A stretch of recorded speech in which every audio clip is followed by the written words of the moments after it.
Hello! Today we'll be doing a tier list for starters and revolutions for the Decktamer.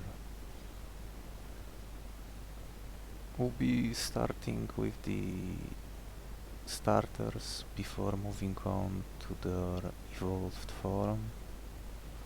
I'll be mainly rating starters based on their power level and how often I'm likely to take them. Your mileage may vary with some of those. Alright then, let's start with the amethyst ant. This one is pretty simple. It's a nice fast starters. You get 4 of them at the start. They are very good at staying healthy while bullying enemies who cannot deal more than 2 damage in the early game. They can effectively put them to sleep, heal back, and you can start next fight fully healed.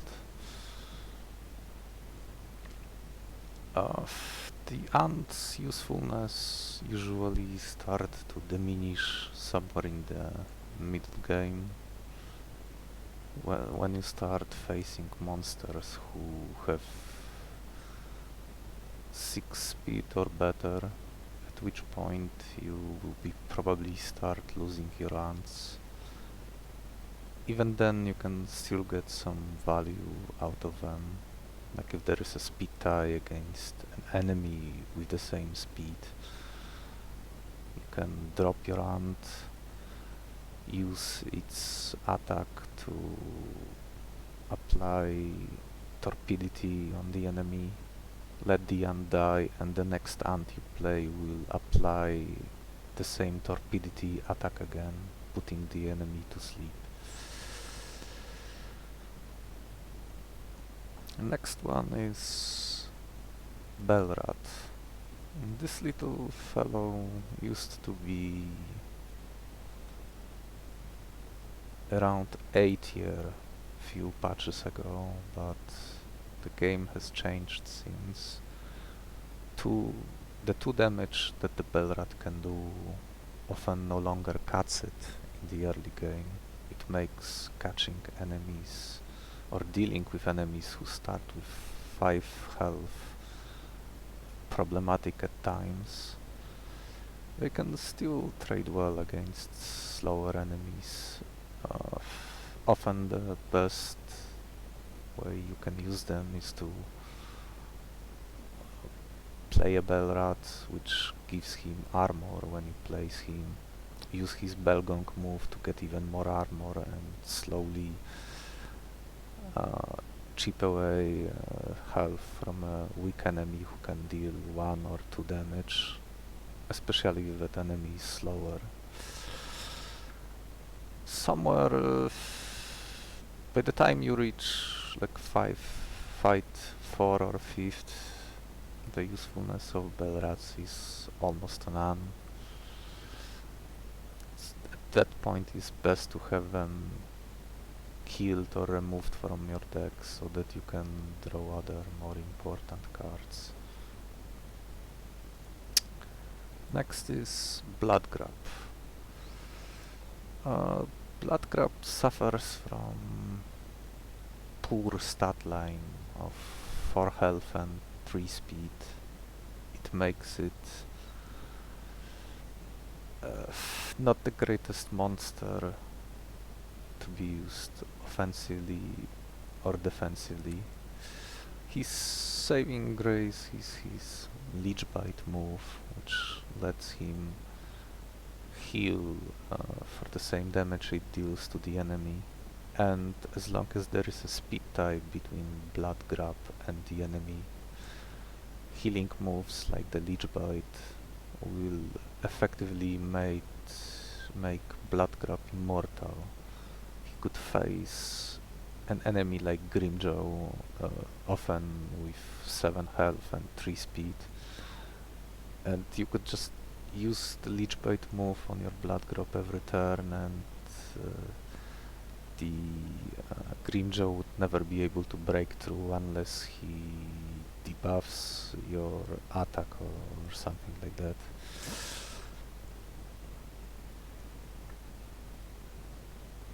Next is Bullweevil.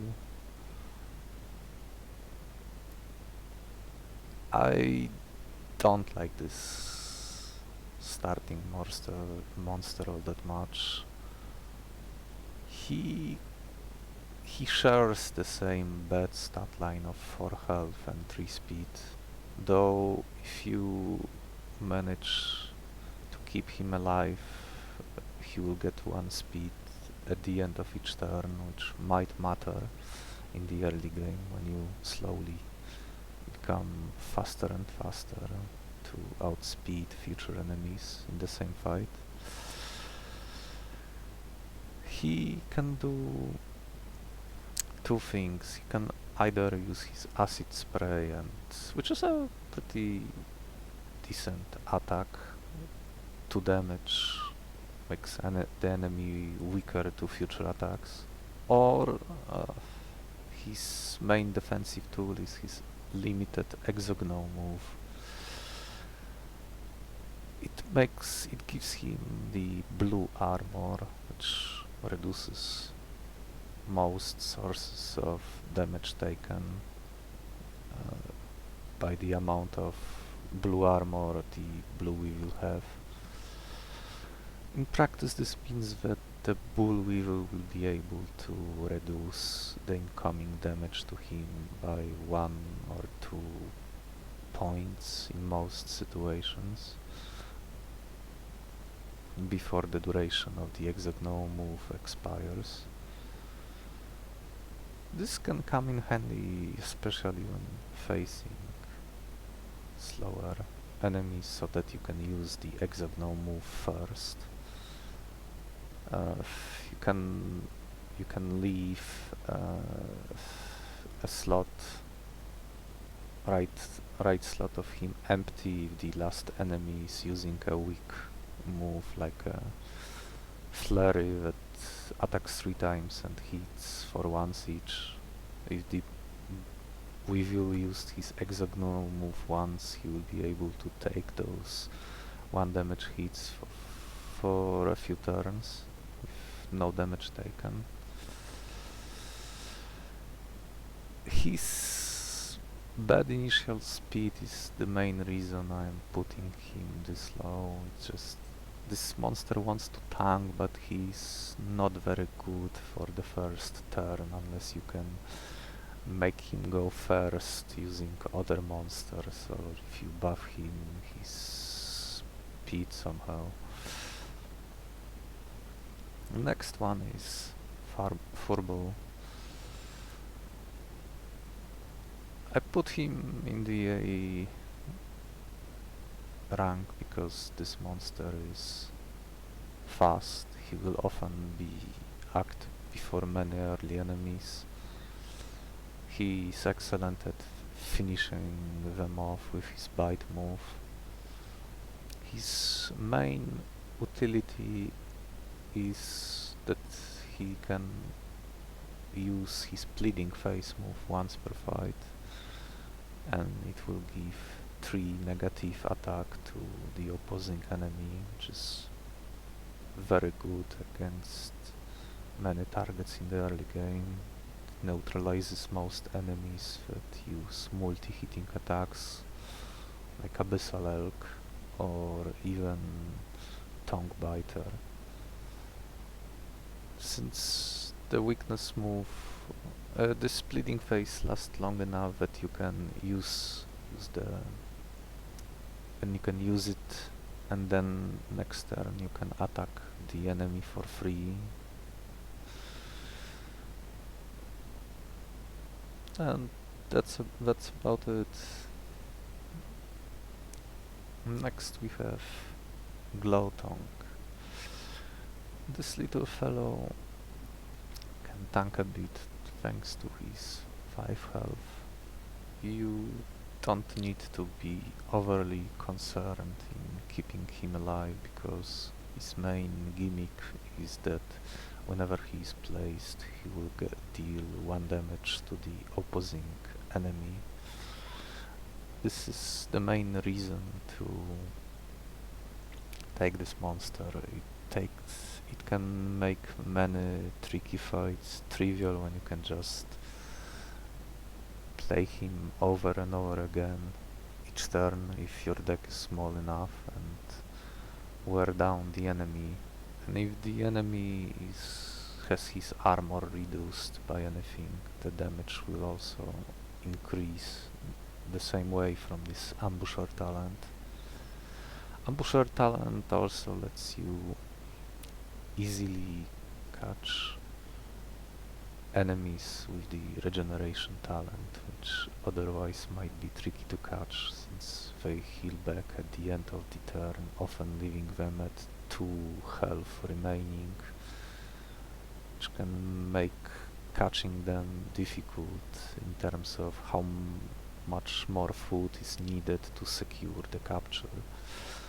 And when you just leave an enemy like that at 2 health, followed by playing this glow tongue to hit that monster for 1 damage, you don't have to wait until the end of turn. You can just throw your food and catch that monster with the regeneration talent. There's also some scam potential in stacking on placed damaging effects to the point where it can win the game on its own, but it's not something that comes often enough to focus on about it. Next we have the first real bad monster. Like, there's almost no situation where you would want to willingly take this monster at the start of the run. You might want to catch it if it's like mutated in the first or second fight, but the problem with this monster is that taking him at the start means that you picked 4 of the same monsters and you didn't pick something else that you could have picked in his place, and all the other options are superior to him, so taking him makes your run worse. Rarely this monster can have a good matchup against a problematic enemy that's fast, and the combination of extra speed whenever you place your Hellrat, which buff his speed by 3 points for 1 turn, followed by his priority attack Swift Scratch, can rarely do something impactful, but usually you just wish you had something else instead of this monster. This Hellrat just doesn't cut it. If you are focused on winning, it's best to avoid taking this monster at the start at all cost. If you see him mutated in the first 2 fights or something, especially if those are stat mutations like extra health, maybe an extra move, then he might be worth taking.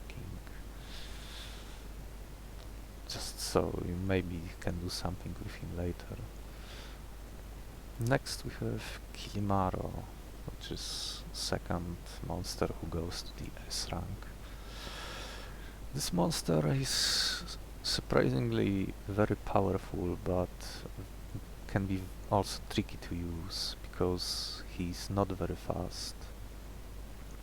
His main gimmick is that whenever he is played, he gives a speed drop to all enemies present on the board, so you are encouraged to reapply this snowball effect as often as possible, which makes it work better when your deck is smaller. Which is something you usually want to do in the later parts of the run anyway, unless your playstyle favors having a bigger deck than 5 cards. Kilimaro has a lot of going for it. Similar to Blood Grab, it can also trade forever with the trade blows forever with an enemy who has the same speed, thanks to his Leech Bite move, which gives him back health based on how many speed drops the enemy has. And since you have a lot of control over how many snowballs are applied, you can often lead to situations where Kilimaro is facing enemy who has the same speed as Kilimaro. You can keep stacking this speed drop down later. You can get more copies of Kilimaro through events. It all starts to add up, and since during speed ties the enemy goes first, you can heal back all that damage you took. Just very efficient package. Not the easiest to use, but when he's good, he's very good, and he can even work standalone in the late game, which is a very useful trait to have. So you are not just overly concerned about evolving the monster you took at the start. Next one we have the so-called perfect average monster, the Lantern Dog. He doesn't excel at anything. His 4/4 stats are as plain as it gets. He doesn't get any extra survivability, unlike Belrat, who gets 1 armor whenever he's played. One thing he has going for is that he responds very well to offensive mutations. So if you can get something that increases his strength or make enemies even more vulnerable to taking damage, this Lantern's Dog hit all lane move or his priority attack can be excellent at dealing with enemies on the other side of the board, or just finishing off an enemy in front of him. He could be facing an enemy with 10 speed and still be faster than him thanks to his priority move. And since he always starts with the Lantern talent, he will usually hit the opposing monster for at least 2 damage, which is often good enough to get the job done. Next we have Lumi. Well, probably to no surprise to anybody, 1/1 stat line can't get any farther than the bottom tier. If you take this monster at the start of the run, you are doing this as a self-challenge. You basically denied yourself options that you would have otherwise while taking any other starter. You basically are less prepared for the next few fights unless you can get something tanky. If you get something tanky, you can use Lumi in the other lane to use his charm move and make the enemy easier to capture, but this doesn't come into play all that often. Similar to Helrat, you can catch Lumi in the first 2 fights, and especially if it's mutated with extra stats or some bonus mutations or attacks, but other than that it's best to avoid taking Lumi at the start of the run. Next we have Quetzi. This monster also shares the unimpressive 4-4 stat line. It's neither very bulky nor very fast, but the reason he is so useful is because he starts with an unplaced effect similar to Glowtongue. So whenever you played Quetzy, you can apply 2 poison on the opposing enemy, wearing it down, and if you time it well, you can even use this poison to leave the opposing enemy with the regeneration talent left at 1 health, since poison triggers last after the regeneration, which basically lets you catch monster with the regeneration talent for free, which is quite good in itself. Poison can easily speed up taking down many problematic enemies in the early game. And most importantly, Quetzy always has his basic multi-hitting attack. It doesn't happen often, but sometimes you might struggle to find any multi-hitting attack in your run, and having Quetzy means that you'll always be able to hit at least twice, so any source of strength or making enemy more weak to damage will make this multi-hit attack often good enough to get the job done in the late game. Next we have Shellcat. This is third monster that I consider worthy of being in the S rank. In some ways he does similar things as Kilimara, he's just more defensive about it. The main features of Shellcat is that whenever he's played, he gives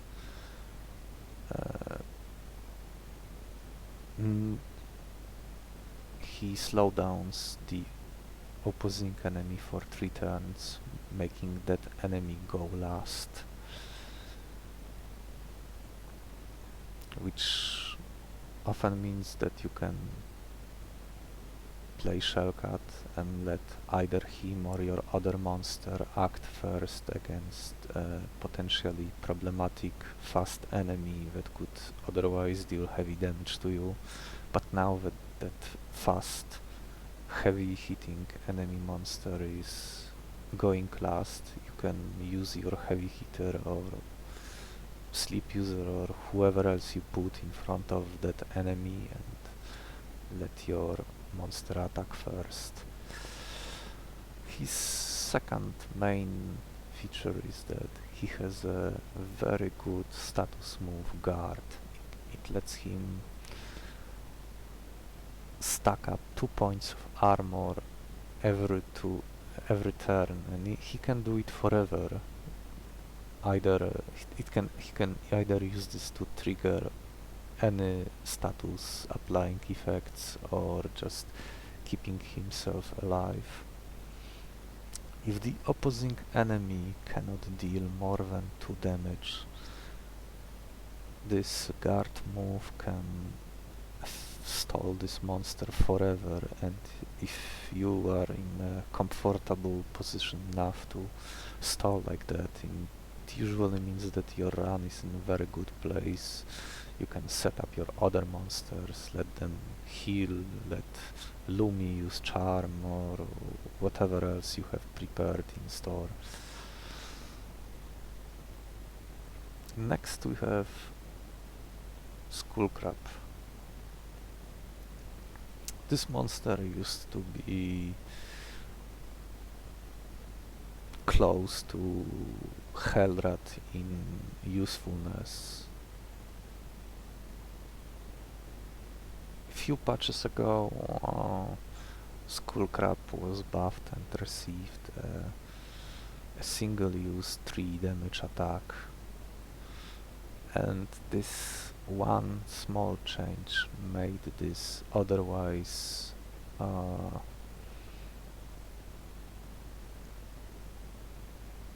weak monster so much better that it's almost crazy.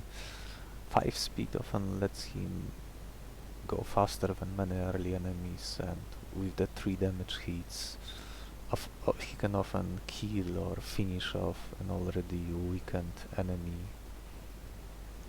He can also use his claws to attack the leftmost or rightmost enemy. Often the rightmost choice is the best. Let's say you play Skullcrab in your first or middle slot. If you select the move that lets him attack for 2 the rightmost enemy, you can deal the damage before that enemy gets a chance to attack. This can work especially well if, like, your last monster is someone like Lantern Dog. With the Lantern Dog, who already applies negative blue armor to the opposing enemy, the same hit rightmost attack will have the damage increased from 2 to 3, so that last enemy will get hit by 3, and he still doesn't get to act, and Lantern Dog could then finish it with his Swift Scratch for 2 damage. So together these 2 monsters can hit the last enemy for 5 damage, which is a lot for the early game, often killing many enemies. You will see, well, it could even remain impactful to the mid game. So this nice little combo is always worth mentioning.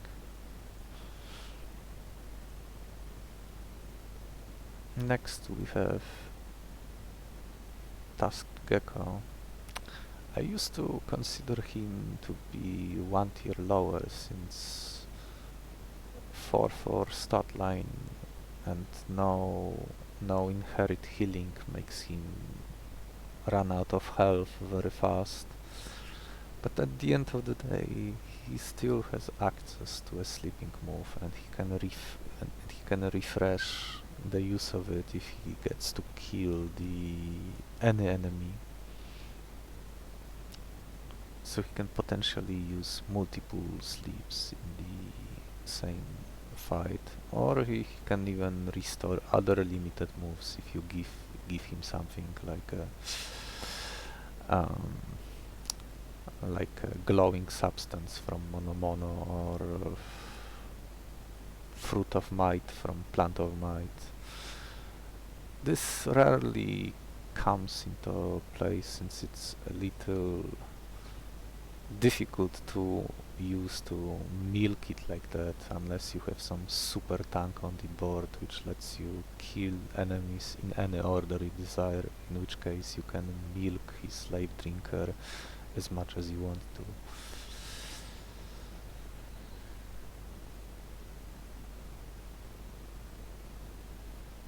For some reason there's another Skullcrab here.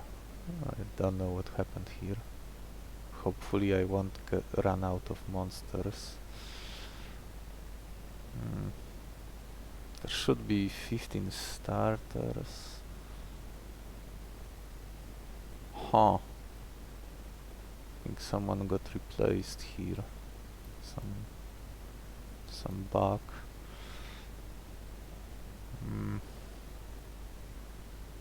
I'll figure out later who was that supposed to be. Next we have Xerododo. This little fellow used to be in the bottom tier next to Skullcrab and Hellrat, but after he got buffed by 1 point in health and strength, he became surprisingly strong. 5 health lets him survive a lot of punishment in the early game. 4 speed is often enough to take down slower enemies or at least speed tie with them. But even if there is a speed tie or a faster problematic enemy, Xerododo can be forced to act first if you leave one line empty.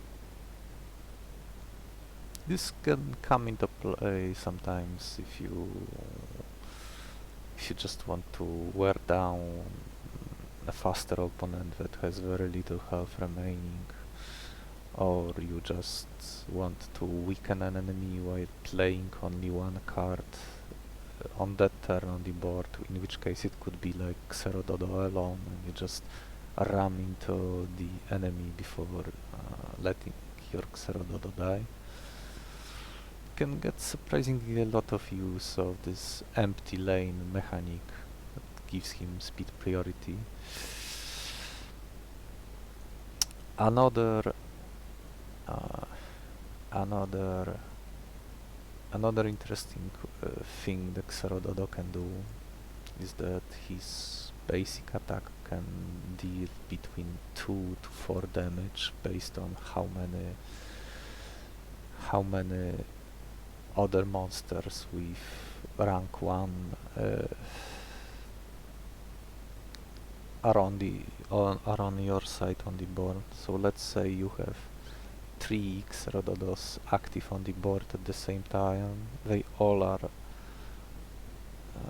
danger level 1, allowing his flock move to deal 1 extra damage per each another monster like that. You basically get a 4 damage attack for free, although you have to be careful, because if one of your Xerododos get killed before your next Xerododo gets to use his flock attack, the flock attack from your future Xerododos will be respectively reduced in power, so it's something to keep in mind. But with 5 starting health, it's not as common of a problem as it might seem. And finally,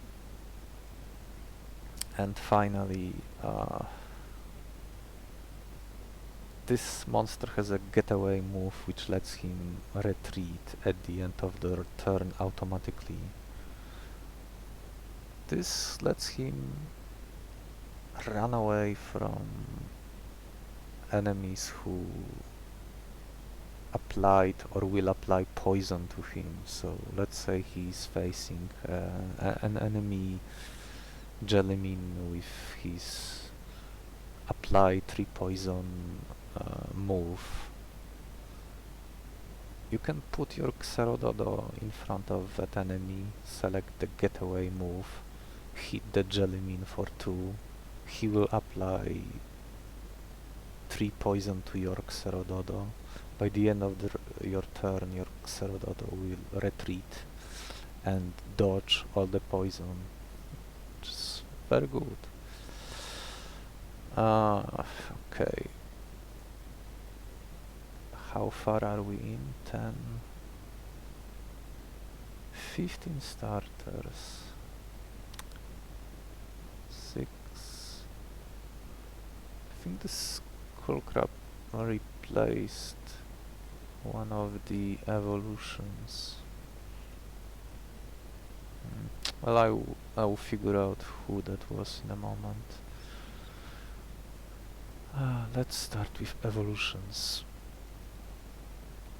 First we have the Arachnotongue, the evolved form of the Glowtongue. He's a bit of a letdown. His health increase is nice, but he doesn't have any inherent ways of healing, so unless you can make him faster or self-heal somehow, like by giving him vampirism, this monster is not that well suited for attacking, which is a shame. He has a buffed version of the ambusher talent, so whenever he is placed, the Arachnotongue will also deal 1 damage to the opposing enemy, and then he will make the same enemy more vulnerable to future attacks. And unfortunately this works in this order. You would think the order should be the opposite, make the enemy weaker to attacks, followed by dealing him by 1 damage increased now to 2, but sadly doesn't work like that for this monster, which does limit the potential of it a bit. But you can also just ignore it or just treat it as a one-way thing that can be used to enable his next attack. Arachnotongue has a potent multi-hitting attack that hits twice. The problem is that it requires the enemy to have this negative effect applied to them, making them take more incoming damage. This can sometimes be very easy to trigger, and sometimes, like if you have the Nocturnal Sun, which gives all enemies this debuff, or sometimes this can be very hard, making him very unwieldy with this conditional multi-hitting attack. And finally his last move is an even bigger multi-hitting attack that hits for 3 times, each time applying the same debuff that makes enemy weaker to any future incoming attacks. Sadly, this Tongue Fury attack can only be used once, unless you can refresh it with the Moonleaf item or some other talents.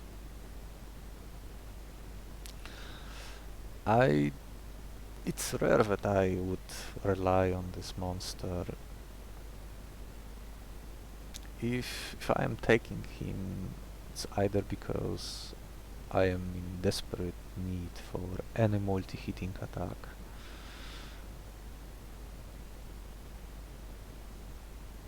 or if I have his stats buffed a little from events or something else. 5 speed is just not very good into the fights that happen right after you evolve him, your Glowtongue, and usually not very good into most bosses as well. 5 speed is the same speed as the speed of the second boss, so speed ties, I mean, you technically can do something there, it's just that letting enemy to hit you first is just, I don't know. He's a decent pick if you are facing Colossus, since there your speed doesn't matter all that much.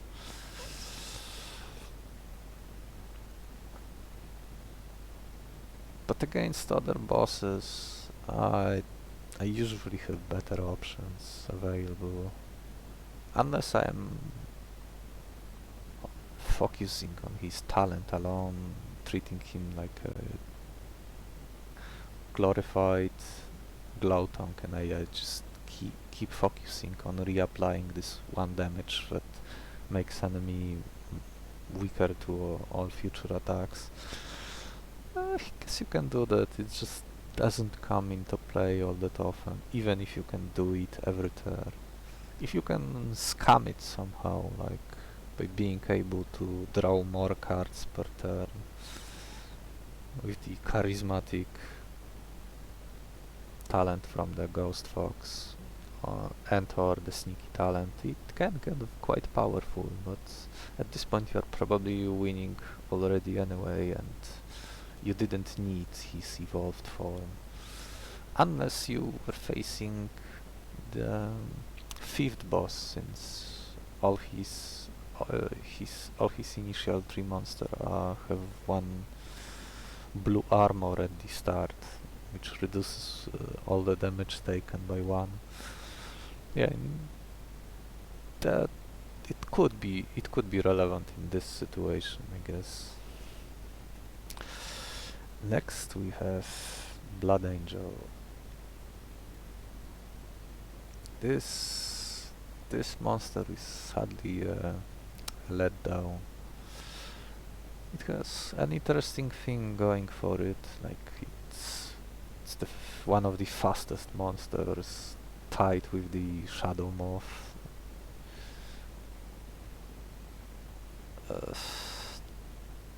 Just that when you see this type of monster, the evolved Blood Grab, you would expect him to be better at tanking, but 5 health is just not cutting it, and since he's so fast, he will struggle to do the same scam strategy of facing enemy with the same speed and staying alive forever.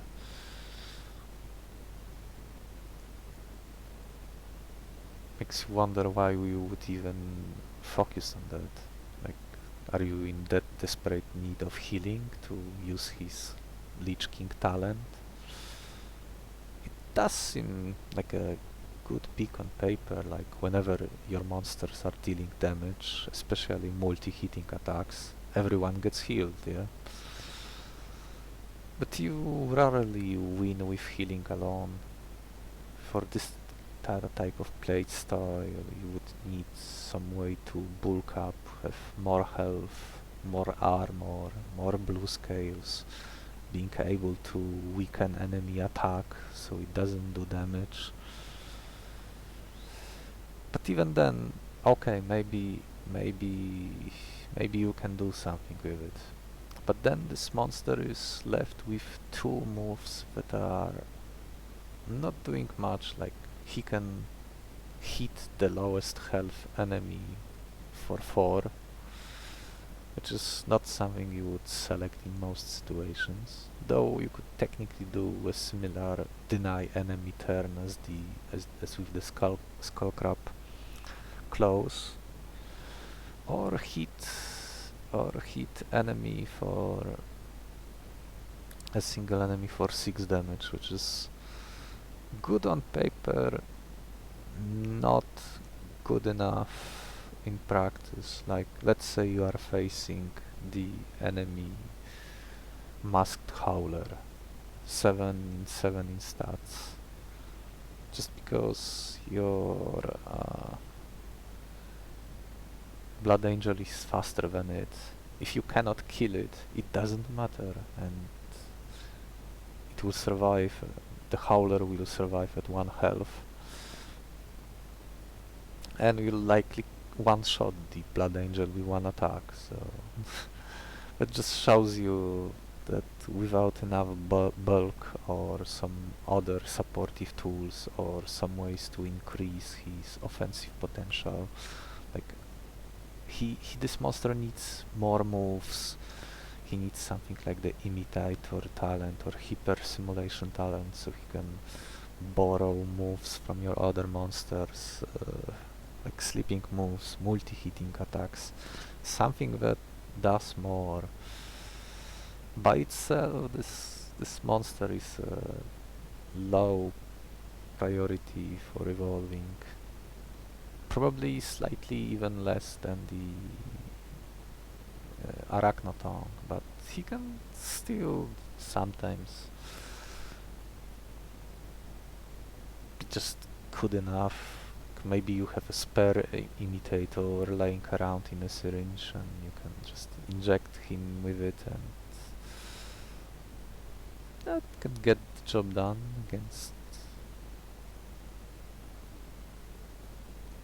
some of the bosses. He would still struggle against something like the Colossus or the last boss, unless you can take out the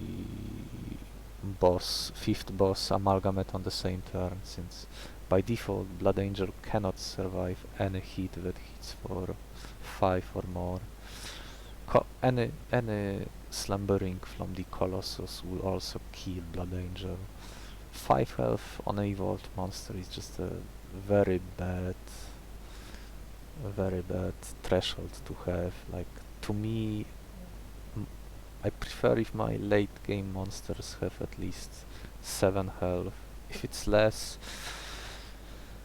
they either need to be super deadly or have some ways to mitigate damage taken through armor, blue scales or something else, because otherwise this monster will just eventually die, and he just cannot trade blows efficiently by itself, and that's sad considering that this is a heal oriented monster, like your reward for carrying the blood grab. So don't think too much about evolving it. You usually have better targets. Next we have a real stinker.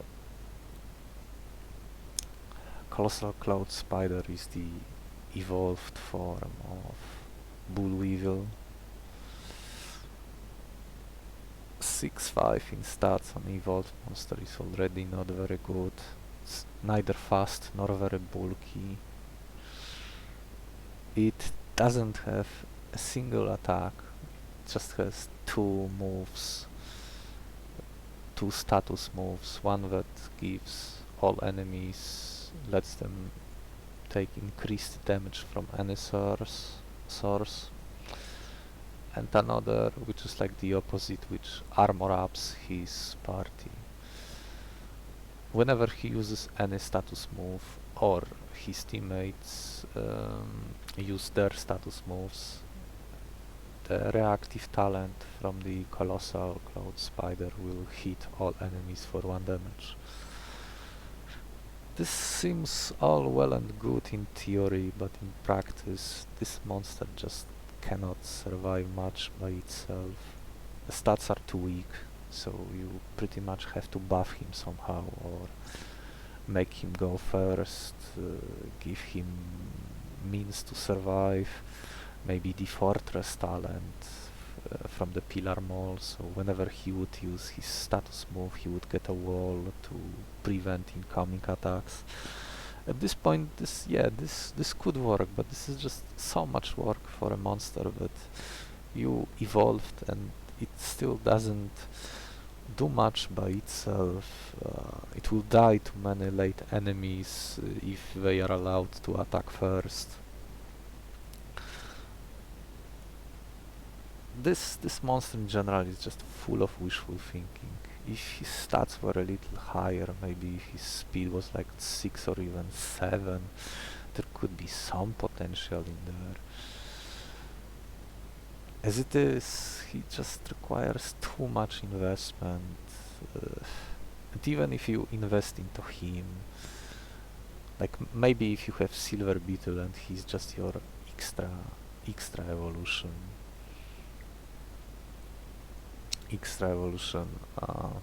then it could work maybe, but I'm not seeing it. This is not someone you would use your Golden Beetle for, like, ever.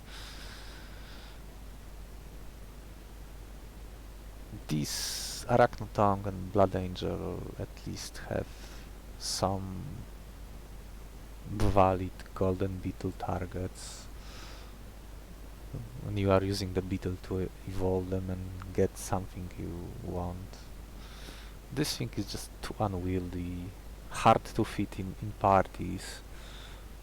Like, if you think you can win alone by applying temporary armor to your whole party, I don't know. I'm just not seeing it. It can do something against weaker bosses like the first and the third, but I don't know. The fact that the armor he gives to his party is temporary means that you will run out of it unless you have the world talent from the masked howler. I don't know. This is just screams like to me like this monster requires so much investment to maybe get some result with it and spam your status moves. To me, this is just waste of time. You probably have better ways, better stuff to do in your run. Especially if your deck is focused on having 5 good cards. If your playstyle favors having a bigger deck and you have a silver beetle, then maybe this monster has some uses. It's just... this monster is not for me. Well, next we have the evolved Dragon Wasp. Dragon something Wasp, the evolved Amethystant. This monster is surprisingly a letdown. On paper it seems like it has many things you would want to have. Its 7 speed is good but not amazing. It's good enough to be faster than the Eye of the Abyss or the former Pioneer. He can also be faster than the first wave in the third boss. Against Colossus the speed doesn't matter. The problem with this monster is that he's basically a bigger ant. He can do a bigger punch that also applies torpidity, hit twice with it and you put the enemy to sleep. And he can also use a similar attack to Shellcat. He can armor himself up for three times, and whenever he loses any armor he has, he applies 1 point of torpidity to all enemies on the board, which can matter. Like sometimes it can let you speed up and you only need to use 1 of his punches to put the enemy to sleep. It's just that by the time you are at this late game, 6 health is slightly below of what you would expect. It can still be good enough when you armor up. It's just that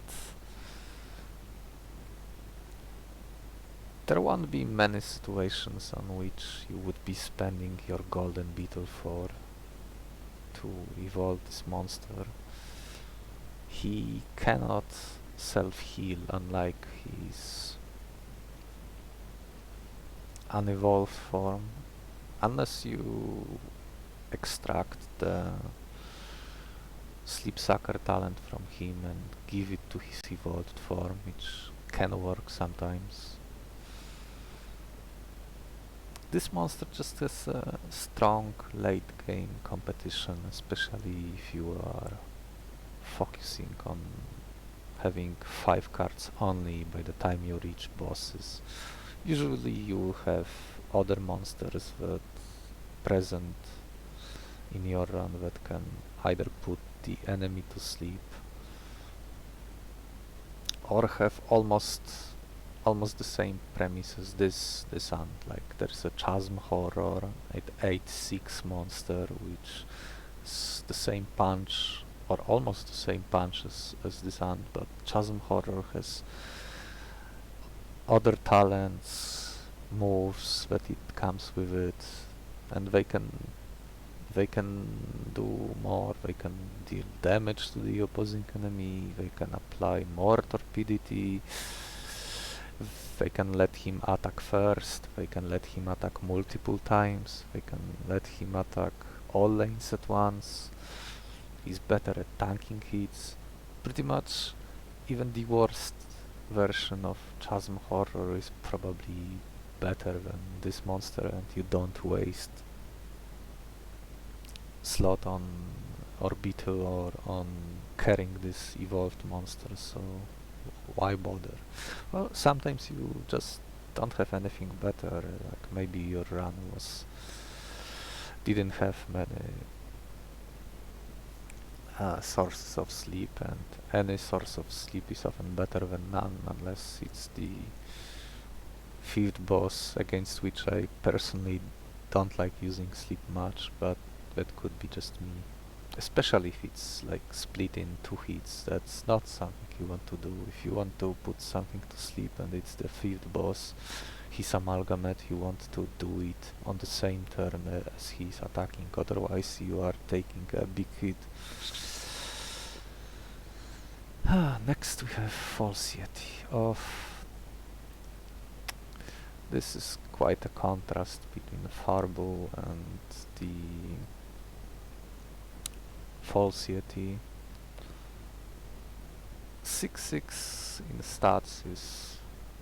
it almost could get something done, like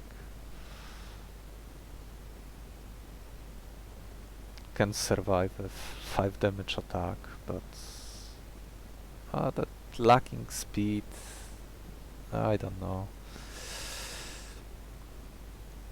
The main problem the Yeti has is that you are not getting much value out of evolving your Furble.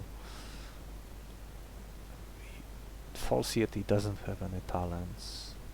What you get in return is 2 points in health, which might matter, but 6/6 is still a bit too low in my book. You get the Affliction move, which doubles any debuffs on the enemy. So let's say you used a Lightbringer with Blinding Flare, and that Blinding Flare gave the enemy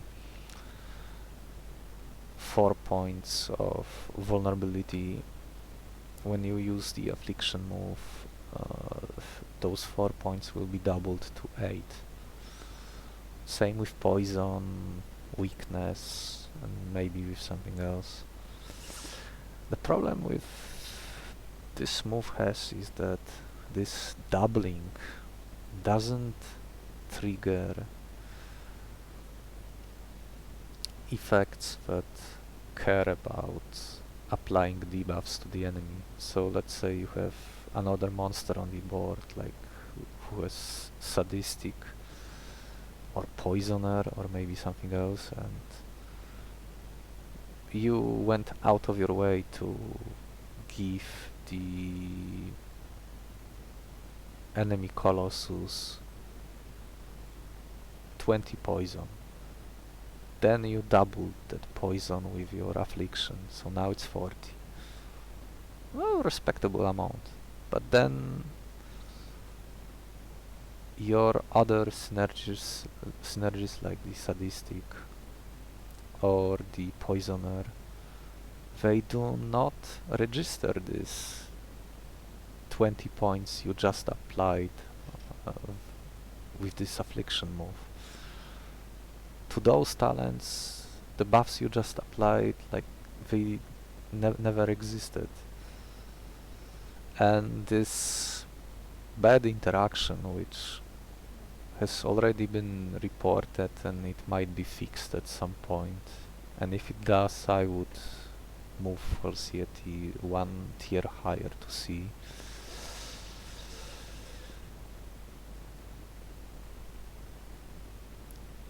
For this type of move that doubles negative effects, you just cannot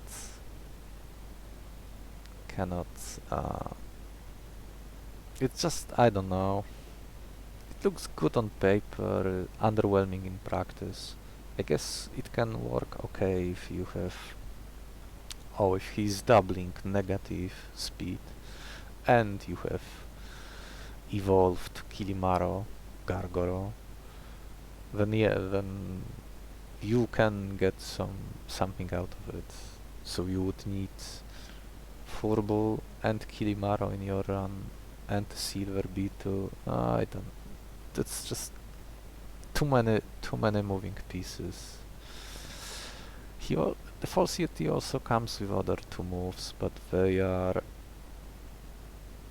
weird, for lack of better word.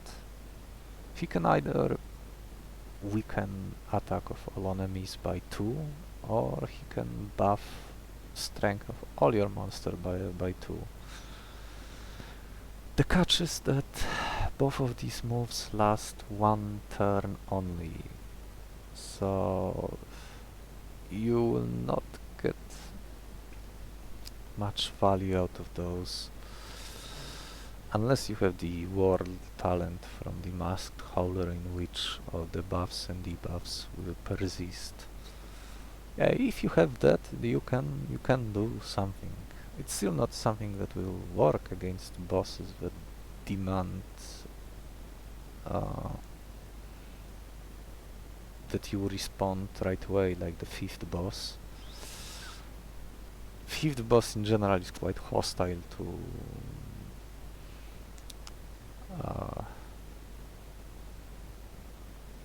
parties that require setup. If you can play a fight slow, then yeah, the False Yeti has a bit more merit to it. But usually you would have something better to do than evolve this monster, even if you have him as an extra from Silver Beetle. Next we have Gargoro. This is another monster that I think is worthy the S tier. It does have some problems, like the 2 speed is not very good. But he has a lot of going for him. One, he's specialized in lowering enemy speed, at which point the enemy speed will often not matter, or he can at least tank many of the hits coming in his way and heal back.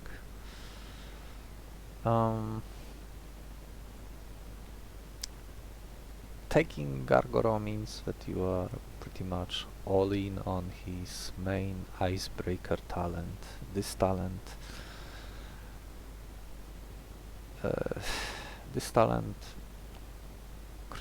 turns any speed drop enemies have into the same type of debuff as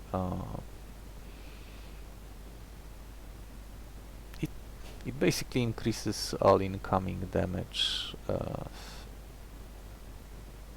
and he has a blizzard attack which hits all lanes and lowers speed by 2 or all monsters that get hit by it.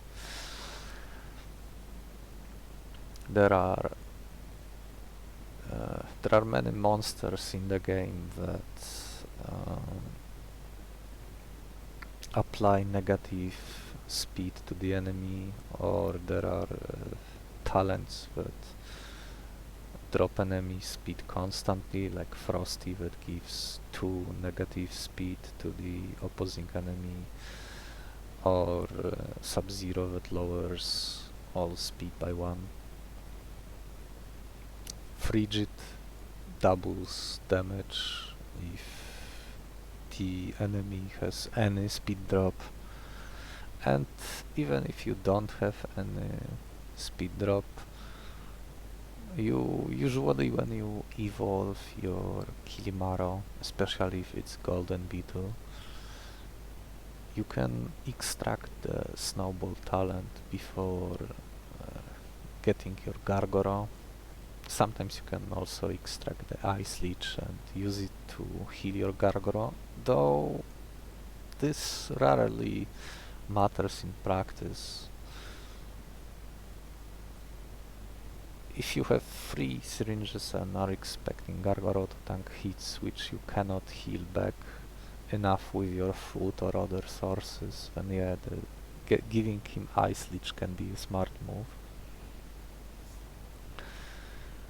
But with just snowballs alone, you can eventually turn defenses of any enemy into paper.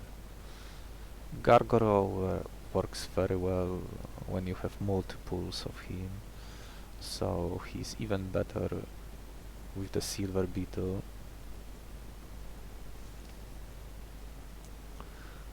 It means that you don't have to decide right away whether you want to extract anything from Kilimaro.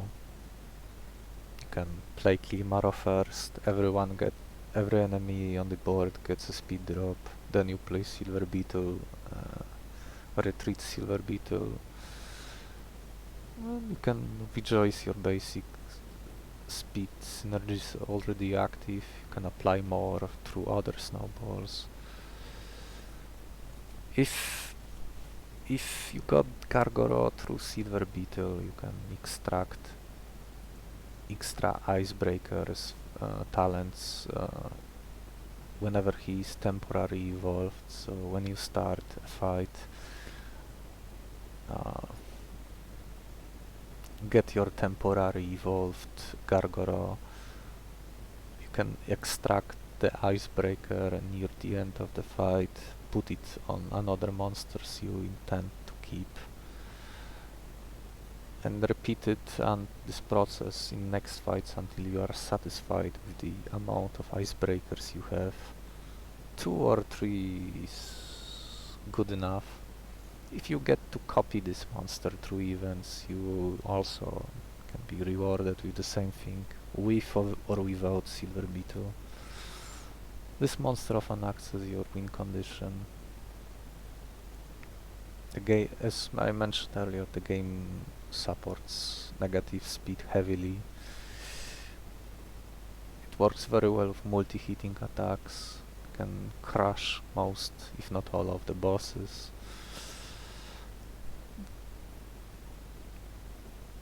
Next we have the Lantern Hound. This monster is a bit difficult for me to evaluate. He seems like someone who could be either in lower B or higher C if such distinctions were to be made. I suppose I do end up with his evolved form a fair bit, probably more than the Arachnotongue and the other Blood Angel and the Wasp. His 6 health leave a lot to be desired, but he is quite a heavy sweeper. He can hit the opposing enemy and attack him first for at least 6 damage.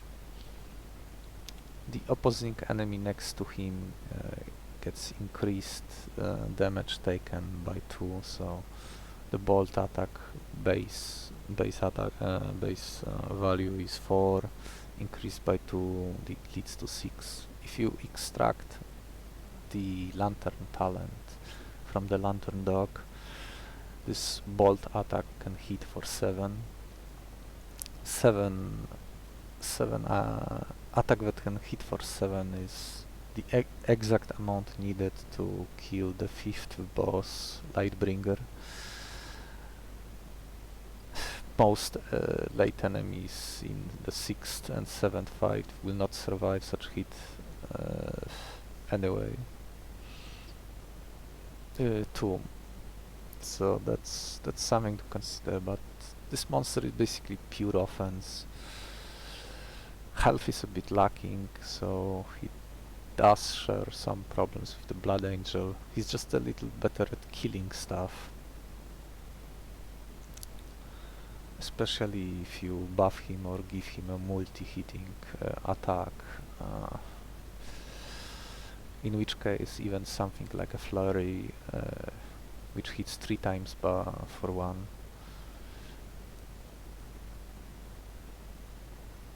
with his talent that increases the damage taken of the opposing monster by 2.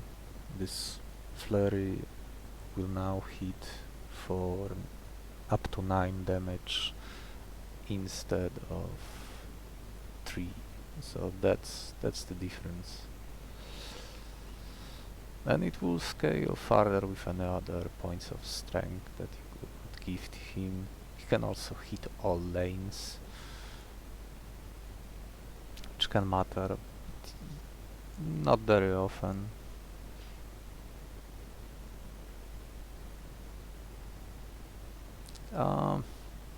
Another thing I like about the Lantern Hound is that he is a good target.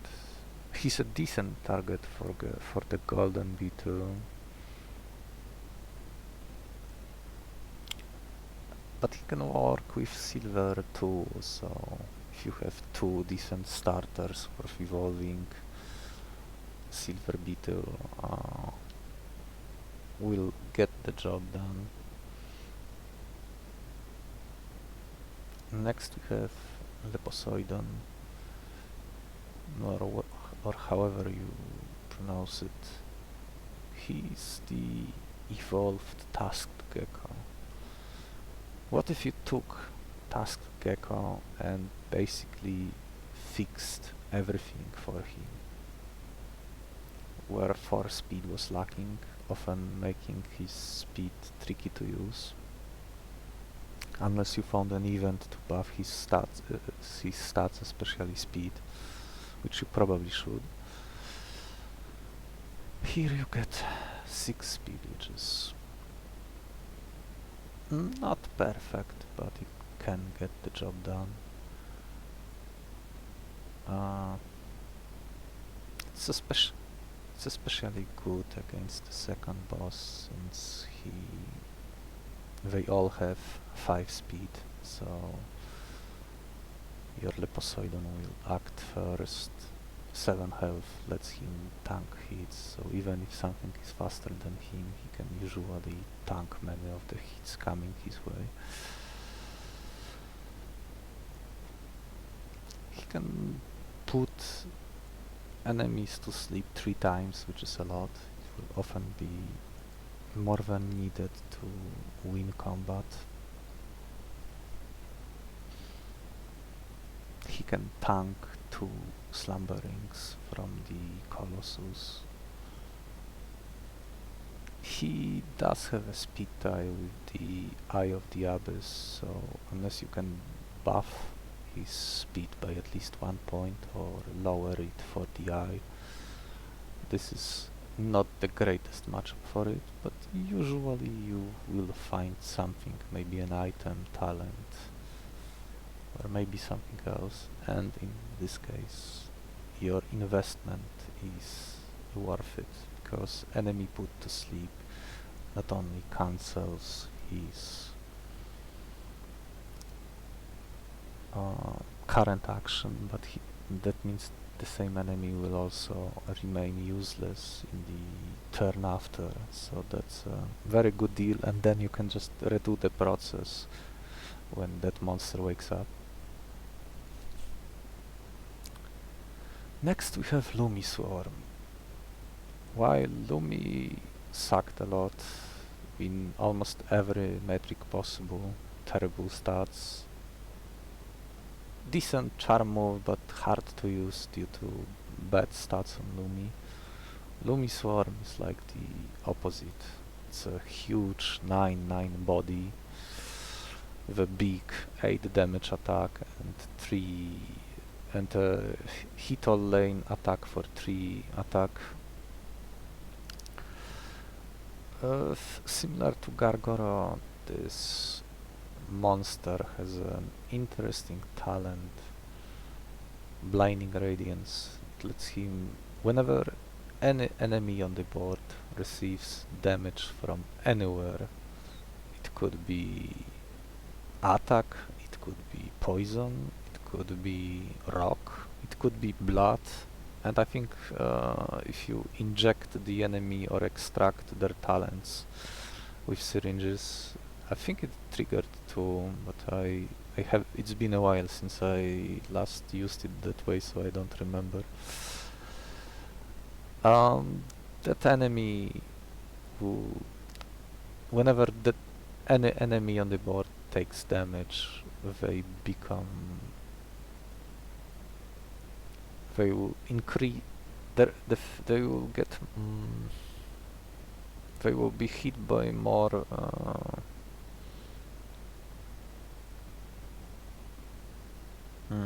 what's the best way to describe it? The blading radiance makes enemies more vulnerable to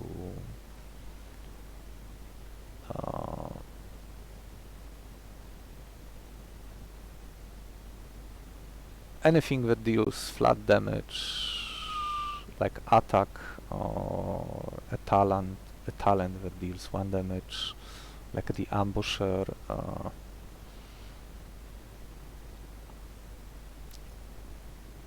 When I'm struggling to find. What blading radiance basically does is that it makes the enemy weaker to future incoming attacks or other sources of damage, like direct damage through talents like ambusher.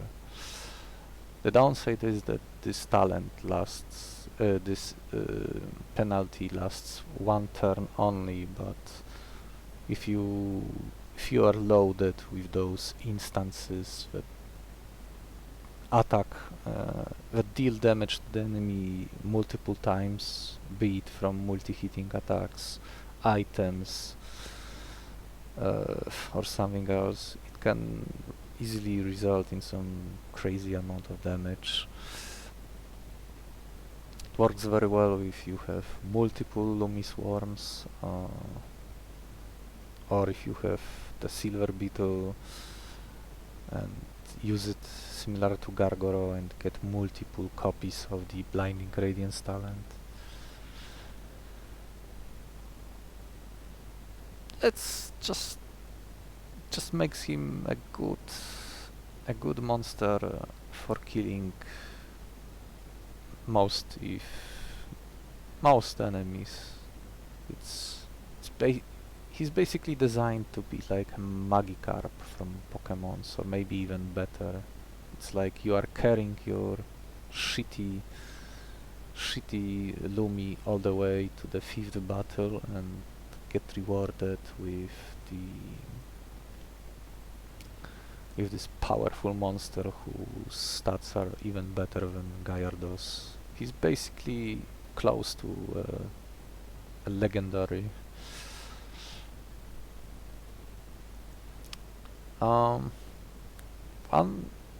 Another fun fact about Lumiswarm is that you will always be able to get it if you have Lumi. Lumi has a special trait which it doesn't come in often, but when it does, it basically, he guarantees that a Beetle will be present in the 5th battle. If you take any other starter, there is a small chance that none of the Beetles will be present.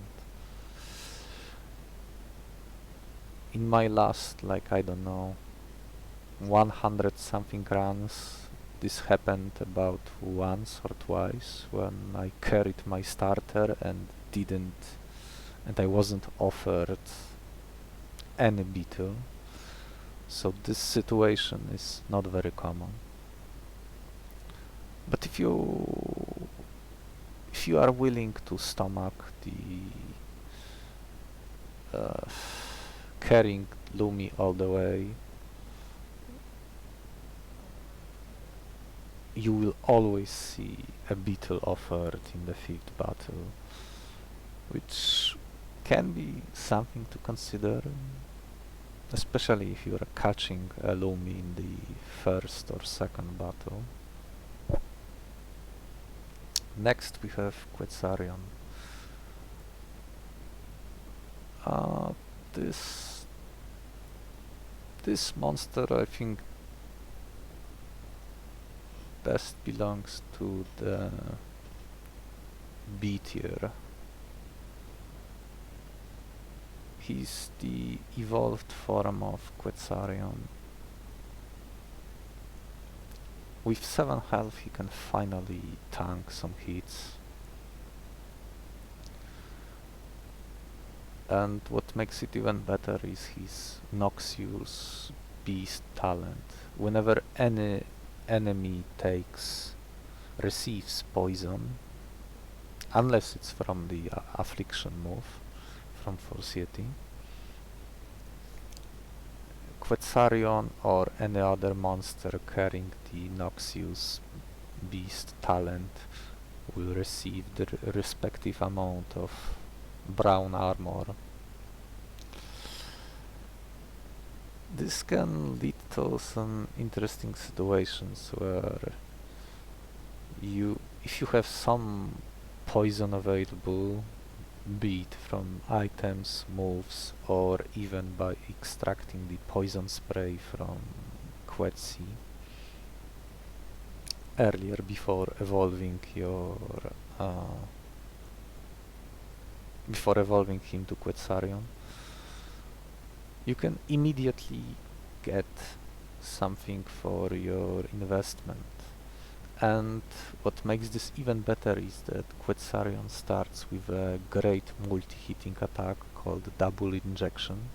It hits twice and applies poison each time, so even if you never find any other source of poison in your run, each double injection used will give Quetzarion at least 2 armor.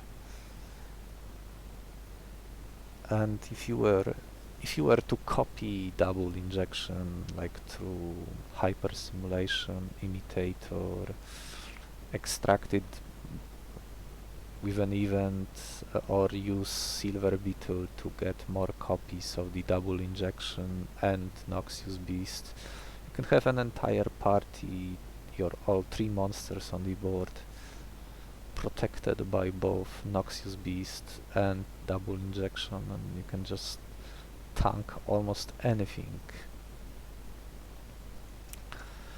Unfortunately, he does have a bad matchup against the 2nd boss, because 2nd boss, his last minion makes all buffs temporary, so they will last only 1 turn unless you can kill that minion fast enough, or if you have the World talent, which makes all buffs and debuffs permanent as long as the monster with the World talent is present on the board.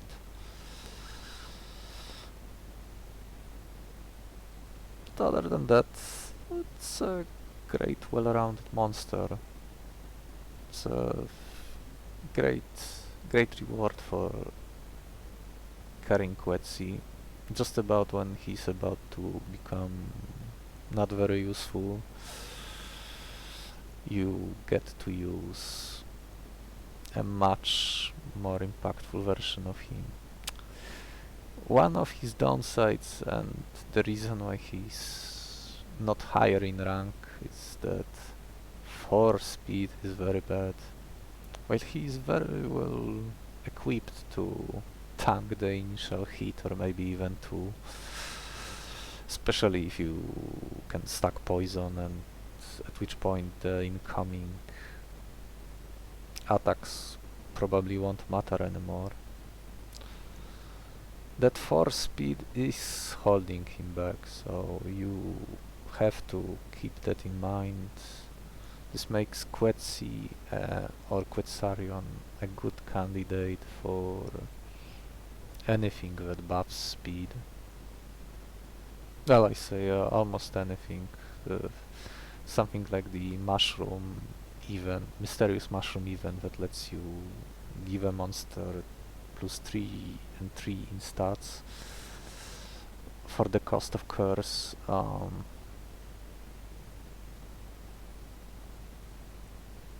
That one might be a little too ambitious unless you can negate the curse with something like Fortitude, Abyssal Cure, or if you can invert the curse with the Devil's Advocate talent. But other events like the Metabolism Shift, they could give him the speed he needs, like trading away 1 health for 4 speed is worth it on this monster, especially since he can armor himself up with all the poison channeled to armor. Next we have Rocky Devil. He's the evolved form of Belrat. To be honest, I don't know how to use that thing. There were almost never any situations where I regretted not having him. The first glaring issue are his stats. 5 and 5 on a evolved monster is as bad as it can get. His health is a little deceptive because it's a little higher in practice, because whenever you place any monster while the Rocky Devil is on the field, both the Rocky Devil and the monster you just placed will get 2 armor. So in theory you could like play Rocky Devil first, then play your second monster, retreat that monster to make room, and play your 2 remaining monsters, which would result in Rocky Devil having 6 armor and your other 2 monsters present on the board having also extra 2 armor, which is nice, but it's both nice and not enough at the same time, which is like, what are you taking? Would you be taking this monster to tank hits from weaker bosses? The offensive potential of this monster is basically none. He has a basic attack that hits for 4, and this is probably something you would have to use unless you give him some other attack. He technically has a status move. It lets him remove all the armor and deal the same amount of damage as armor he had to all enemies on the board. Well, in theory you could use it as a nice 1-time, maybe 2-time nuke. But again, this would mostly work against, at least this is how I imagine how this works, because I could be wrong.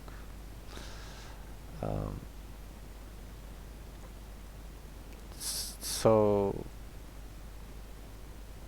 but when this big attack could do something is mostly against weaker bosses.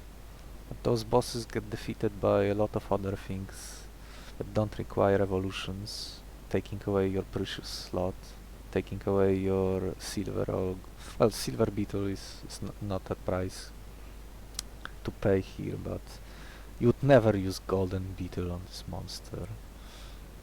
Similar to his other to Cloud Spider or the Force Yeti. It's just... if you are in a run where you are allowed to use Golden Beetle on any of these monsters, you were probably winning that run anyway, whether you had those monsters or not. Like, I don't know, I just don't see it. Like, giving, protecting your allies, giving them armor, dealing big damage once or maybe twice per fight to enemies. On a monster that's this slow, maybe if his speed was like 7, like I could see the merit of doing this whole load 6 armor play and hit all enemies for 6. Sure, you could maybe give him more armor through other means. Maybe you would give him Eternal Shield from Titanoros. Maybe you would even extract Keratin or Carapace from the Boulder Grab, so he would start with 7, 8 or even 9 armor. With the Eternal Shield from Titanoros he could even start with 20. But then again, it's only something that you can only use once per combat, and then you have to build it up again. I don't know, this just... the way I play it, I just have better things to do than rely on such a gimmicky play. Even by meme standards, this seems so low. I can never see myself wasting slot on this thing. Maybe if your deck was bigger and you don't care about quality of your monsters and having multiple of these monsters evolve through Silver Beetle could do enough, but I don't know. In this situation, I think me putting Rocky Devil in D tier means that I would pretty much never use it. I would probably have something better to do almost 100% of the time, if not 100%. The few times I used False Yeti, it either didn't matter or I relied on the Affliction move, which didn't end up acting like I expected it to, and ever since learning the hard way how lackluster the Affliction is, no, I am just doing what I am doing without relying on monsters that I consider to be bad or just not good in the way I play the game, where I am focused on winning first and making overly gimmicky plays that require some weird setups that probably won't come into play in most runs. I don't know, I'm just not seeing it. I could see him as a healer, like as an extra, but then you don't have something that deals with the opposing enemy straight away. It's I don't know, it's just maybe with Silver Beetle you could extract the Rocky Devil talent and put it on an actual good monster with better stats, more suited for tanking or attacking, and this one seems to be stuck in I don't know what. Those 5/5s are especially insulting to me. Like, maybe I could deal with the 5 health, but 5 speed on a monster that requires this sort of gimmickry... I don't know. If you don't act first, the late enemy will probably strip you of your armor with 1, maybe 2 hits. I don't know, I am not seeing it. Just don't bother. Maybe your mileage may vary. Next is Sun Leviathan. Unfortunately, Sun Leviathan is very plain. It's a pure offensive monster that has a good enough health, similar to Quetzarion, so he can take a hit if needed. But it's an offensive monster that's slow, and doesn't have anything that could let him tank up, heal himself. His basic moves can either hit once or multiple times to different enemies, or if there is only one enemy on the board. It's not reliable. When you take Sun Leviathan, you're mostly interested in his ripple effect. The ripple makes it so that all enemies that receive damage, attack damage from different lanes. So let's say if you were to have Lantern Hound on the board at the same time, and if you were to use hit all lane attack, the enemy opposing the Lantern Hound would be hit by the regular amount of damage, but other two monsters which are in different lanes will have the damage increased by 3 thanks to the ripple talent. This can come surprisingly handy in some situations with those hit all lane attacks, or if there is only one big enemy remaining, like Colossus. Like, you can put your two multi-hitting, you could put your ripple user in the middle if it's the Sun Leviathan, and don't even invest any more resources into him. Your two other monsters with multi-hitting attacks next to him, and keep slamming Colossus for some nice damage.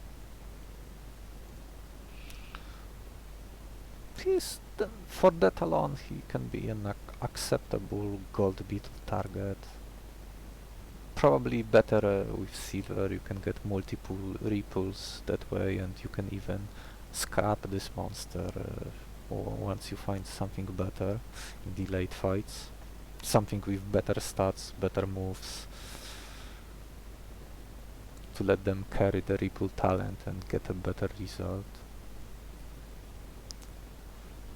And that's it for this monster. Next we have Shell Panther. This is the evolved Shellcat. When Shellcat could only apply slowdown to the opposing enemy only, the Shell Panther would apply it to all enemies at once. And he even has hit all lane attacks, but also applies slowdown in case the previous one would run out.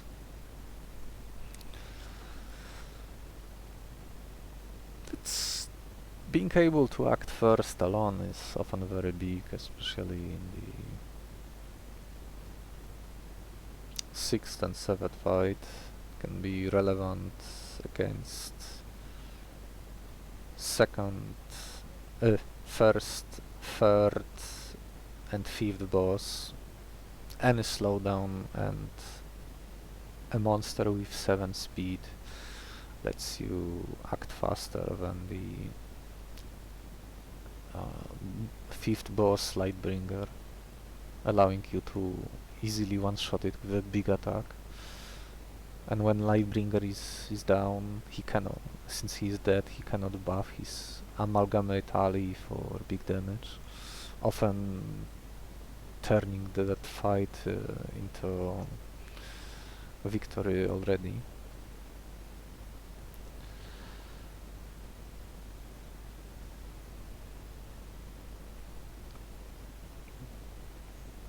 However, there are not that many situations where you benefit from all enemies receiving slowdown. Usually it's 1, maybe 2, where this type of effect would have impact.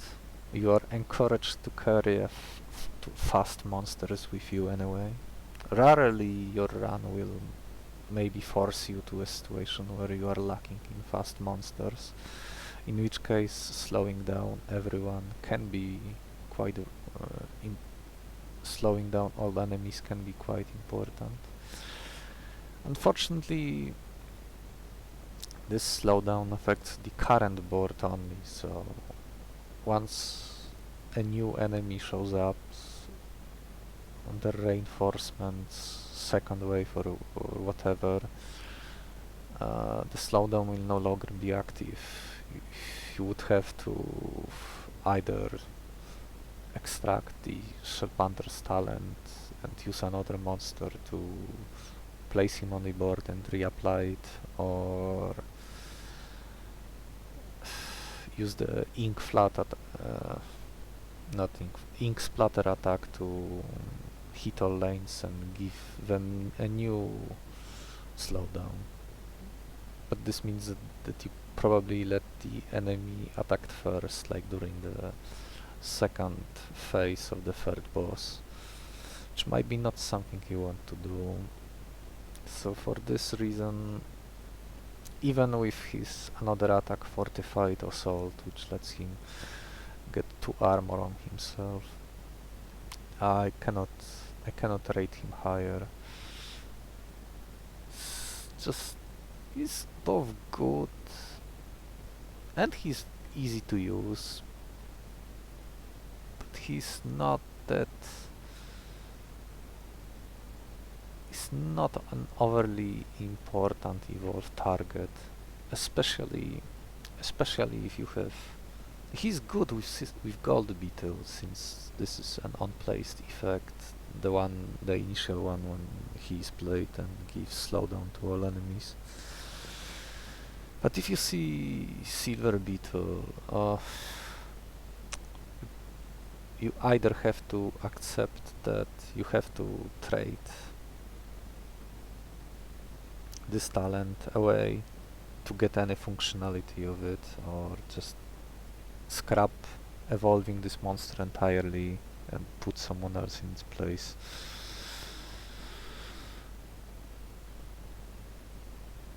If he worked with Silver Beetle, maybe I could rate him higher.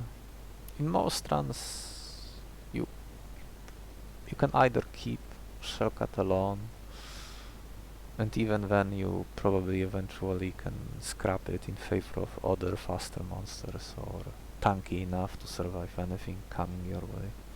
Still, on its own, this monster is pretty good. It will pretty much almost auto-win your 6th and 7th combat. If I is your first boss, then he's also very good into that boss in particular, since Abomination enemies are very fast. At 10 speed you will not act earlier than them anyway, but with this monster you would be able to. Next we have Tyrannorat. Tyrannorat is similar to Quetzarion. He's not as bulky. He's noticeably a lot faster. 7 speed is my minimum for a late game sweeper, since it aligns nicely against many of the bosses. He similar to Quetzarion, he also has a multi-hitting attack. He can self-heal a little. He can create fodder hell rats for you. And he has a very interesting gimmick of that his talent gives other danger level 1 monsters you have on the board 4 points of strength, which is a lot. You could maybe have another starter like Quetzarion or some other monster with nice stats, maybe a fat Champillar or any other monster which received many event buffs decent moves like a flurry. And you could have your this danger level 1 monster receiving this nice 4 points of strength buff from Tyrannorat at the same time. That could result in some pretty nice damage at your disposal.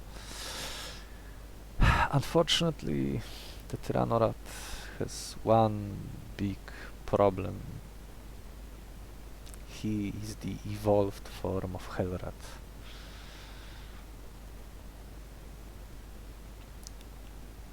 And to have Tyrannorat, it means that the following conditions would have to be met. You either pick Hellrats at the beginning, which made the next few fights for you worse than if you were to pick any other starter helper. You found a random Hellrat in the first 2 fights or from the egg event.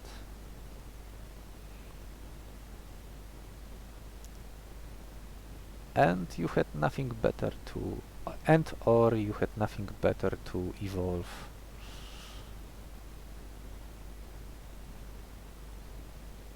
In my 100 something runs, those conditions were maybe met once, maybe twice, but I was also not vigilant to look for them, so if your mindset were to change and you were to aim for evolving Hellrat, and maybe you wouldn't worry about taking Hellrat at the start, then this is a very good monster to evolve. This multi-hitting attack, Shred, is often something I take from wild monsters if I see them carrying that move. That's how good it is. And here you basically get it for free at the cost of your evolution. Especially if that evolution was through Silver Beetle, which with Silver Beetle you are encouraged to have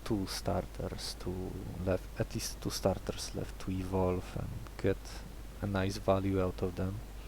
2 evolutions for and since he doesn't have any unplaced effects, you don't pay any tax for the Silver Beetle. All evolutions that have unplaced effects, like Arachnotongue, Gargora,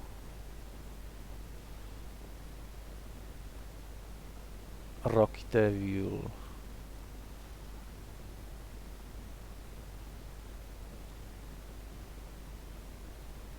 well, maybe not exactly Gargaro, but whenever there's an unplaced effect on a monster and it's evolved, and the same monster you evolved through Silver Beetle, that unplaced effect will not trigger until you retreat that monster and play it again. Just not, which can be an issue. If you really need some unplaced effect and you only had the Silver Beetle offered, you are basically forced to extract that unplaced effect from the temporary evolution to get value out of it, which means that you are 1 syringe short than you were otherwise. If you were to see Golden Beetle instead at the same time. Hope this makes sense.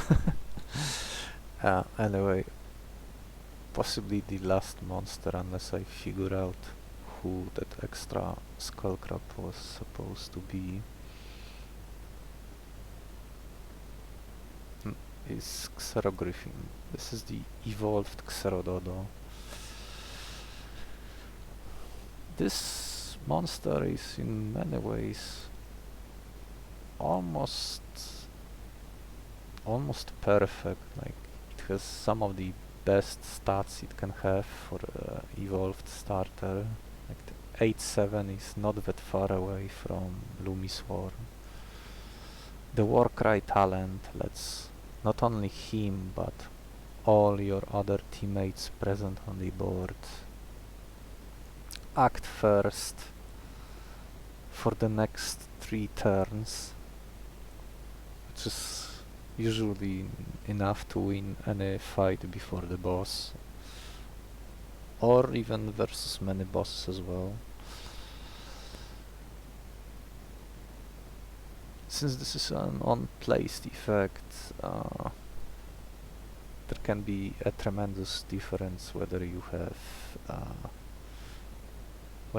evolved your Xerododo through Golden Beetle or Silver Beetle. With Silver Beetle you would, just like I mentioned 2 minutes ago, you would have to extract the Warcry talent to get value out of it. But that also means that the next fight, the 6th fight, so the fight right after you get your Silver Beetle, you would be vulnerable before you can stabilize with your Warcry. And that can be very iffy. Like, that alone, like carrying Xerododo and seeing a Silver Beetle when you were hoping to see Golden one, that can be quite a problem, at which point you might even consider ignoring the Silver Beetle option entirely and choose a different reward. The difference in power between silver and gold on Xero Griffin is just too big. It can still act first, even without Warcry against many enemies or bosses with 7 speed.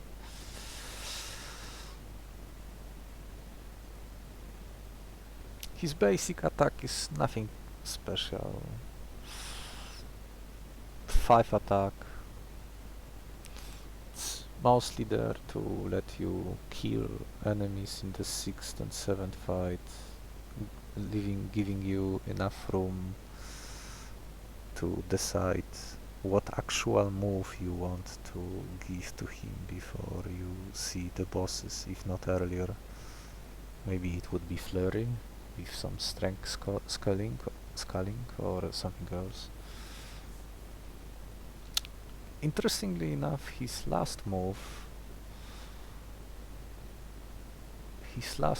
the last stand, gives him some surprisingly high amount of tankiness and even some scaling. It can only be used once per battle. It gives 3 strength to your side of the board and reduces all incoming damage taken that isn't poison or syringes or maybe something else by 1. But for this kind of power you need to pay the price of being unable to retreat.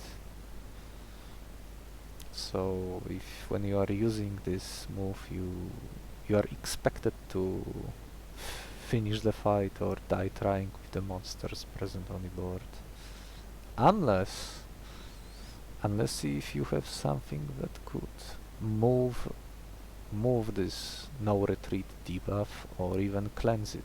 If you can cleanse it with something like Fortitude, Abyssal Cure, Milk, Water Sprout, maybe something else, then the downside is not even there. One cool trick that you can do with it is to only use this move to only play Xero Griffin and another monster on the board. Play your 3rd monster that will copy the last stand move through Hyper Simulation or Imitator, retreat that monster.